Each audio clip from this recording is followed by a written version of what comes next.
Hello, Dr. Bear here, and in this video I'm going to introduce you to Thévenin and Norton equivalence. So the idea here is that we may have some complex circuit and we have a load. We may not be able to engineer the complex circuit, but we have, as engineers, the flexibility to change, design the load as we see fit. So an example of this might be a car audio system. Not much we can do about that, but we can design a speaker that works well with that system. And so to design the speaker, what we might then want to do is treat the car audio system like a black box. And so one equivalent treatment for it, one reduction of it, is a Thevenin equivalent circuit.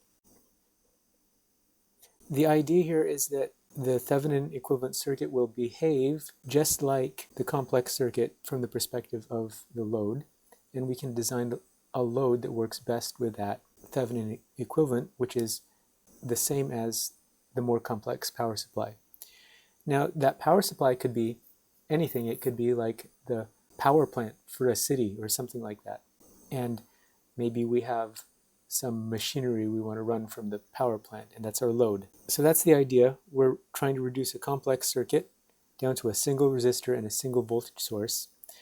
That single resistor, that single voltage source in series is what we call a Thevenin equivalent source. So let's think about engineering a Thevenin equivalent circuit to match a power supply. So we want this Thevenin equivalent to do the same thing as the power supply, and we want it to deal with any load, right?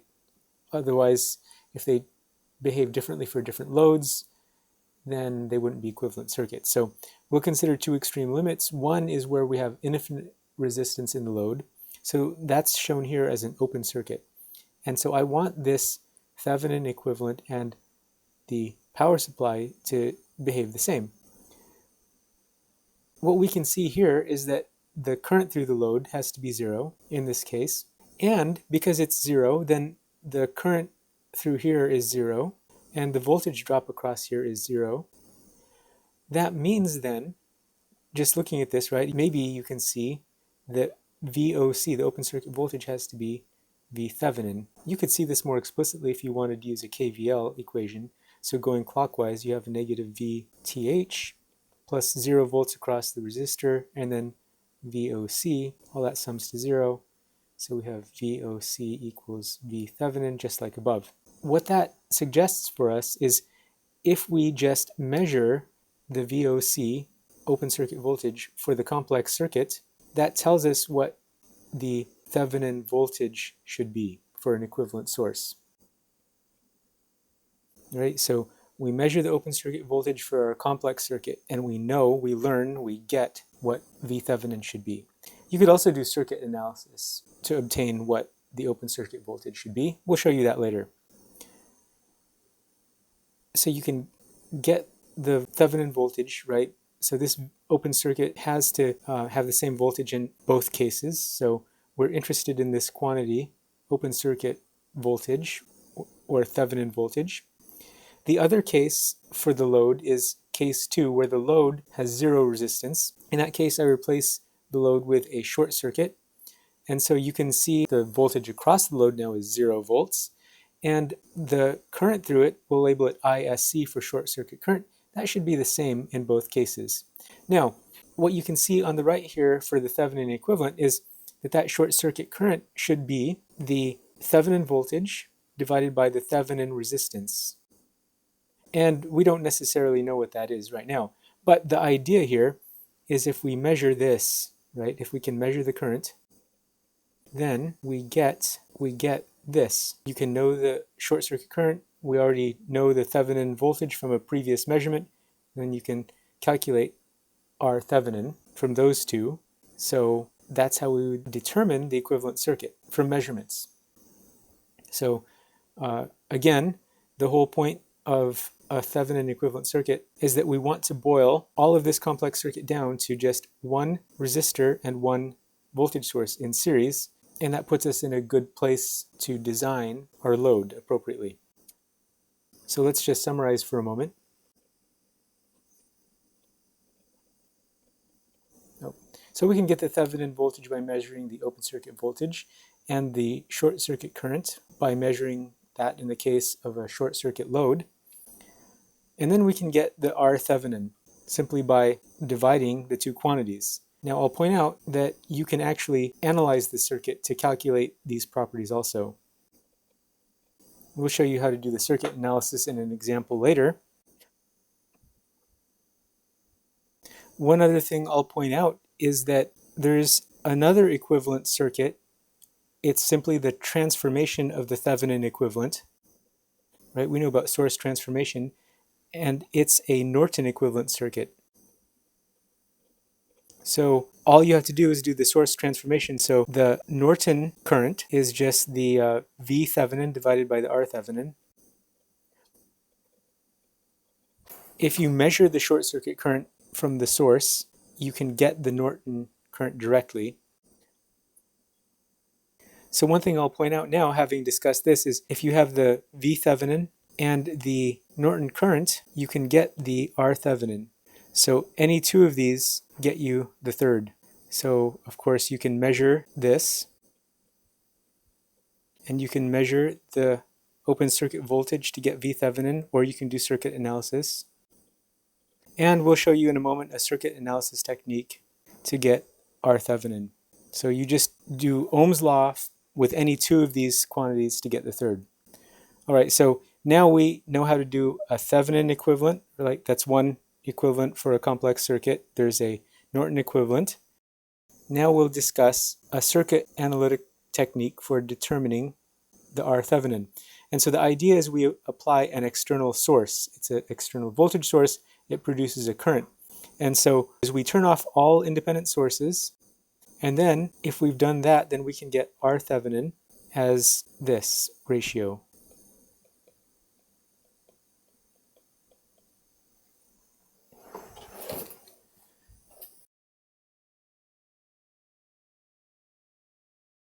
So let's do this example.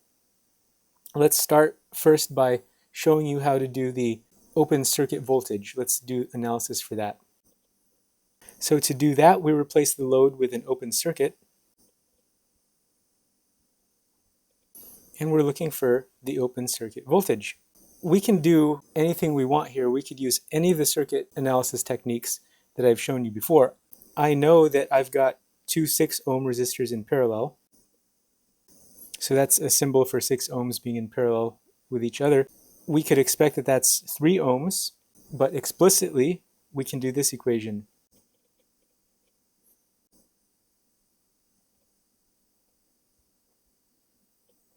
Now watch this.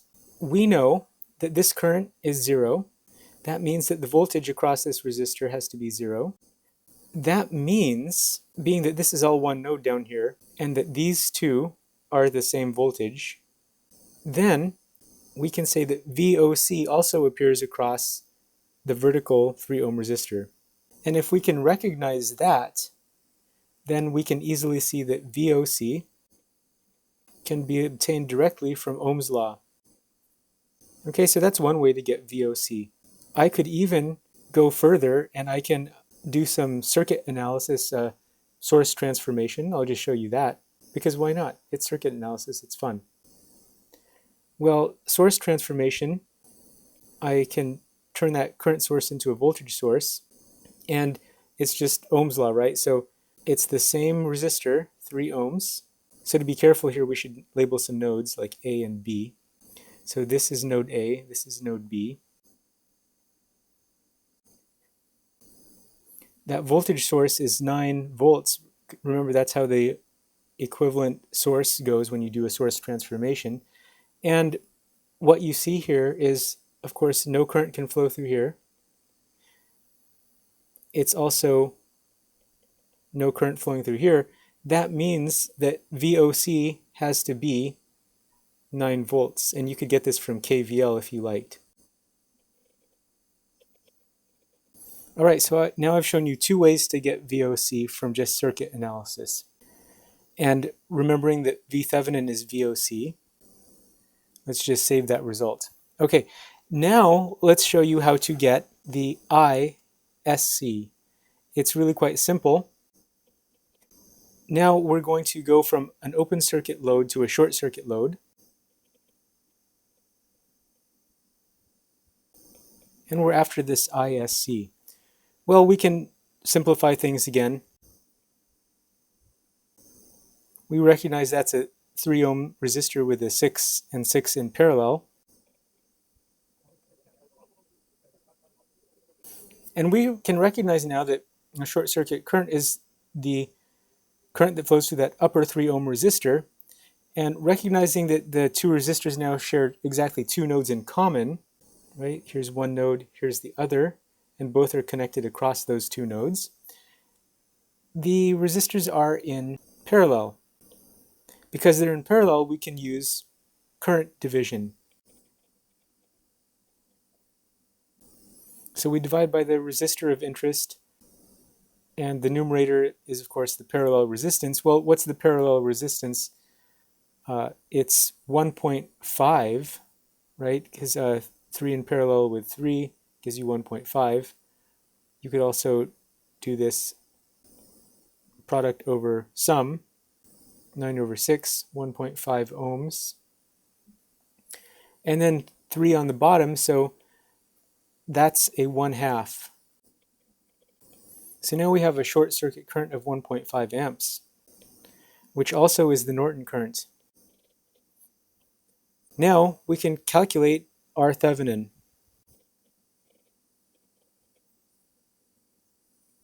Six ohms. All right, so that's a calculation of our Thevenin. Now I'm going to show you how to use the external source method. So we'll sketch our circuit, and instead of a short circuit or an open circuit, we'll add the external source.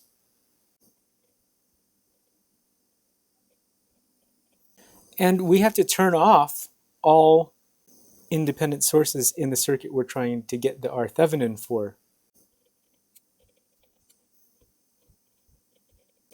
So here, that's this portion of the circuit.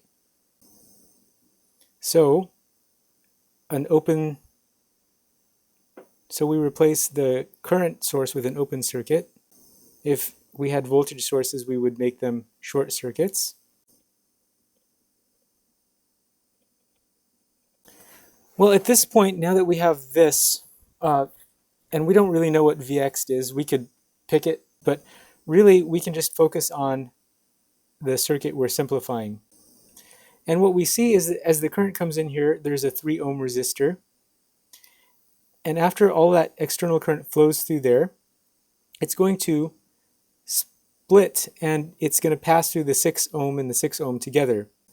Notice here that the 6 ohm and 6 ohm are connected by the same two nodes, so they're in parallel. So the external current has to do with a 3 ohm resistance first. After that, it flows through the 6 ohm and the 6 ohm in parallel, right? So 3 ohms in series with that. Well, this we know is 3 ohms. I showed that above. So what we have is a series connection between two 3 ohm resistors, right? This equivalent resistor and then the other 3 ohm resistor. And that's enough to tell us that our Thevenin is 3 ohms plus 3 ohms, which is 6 ohms together. So that's the idea. Notice I didn't explicitly use the external voltage value or external current value. You can just study the circuit and you can combine resistances in series or in parallel, and you can get the R Thevenin. And I'll point out, before you get the R Thevenin, you have to turn all the independent sources off first. If you have dependent sources, you can't just do this. You actually have to calculate the ISC and the VOC. But if you have only dependent sources in the circuit, then you can go ahead and do this combination of series and parallel resistors. Okay, so that should help you get started. I showed you how you can calculate the Thevenin. You look for the open circuit voltage. I showed you how you can calculate the ISC, which is the same as I Norton, right? And you can use those two and you get the Thevenin resistance, just like in this diagram that I drew here. And then I showed you how if you have only independent sources in your circuit, you can just combine the resistances and then you can figure out what the R Thevenin is. But one thing you should keep in mind when doing this is that you have to keep track of where the current is flowing, how it's flowing through, and it helps you identify what's in series and what's not in series, and what's in parallel and what's not. So series, it'll go through the 3 ohm first and then the 6 ohm combination after that. So that should tell you that these 6 ohms, right, you can see that those are clearly in parallel because of the nodes, but the 3 and the combined 3 then are in series. So keep that in mind. And the last thing I showed you was that you can transform back and forth between Norton equivalent and Thevenin equivalent circuits. I didn't really show you how we use these when we're designing the load, but we'll come to that in the next video.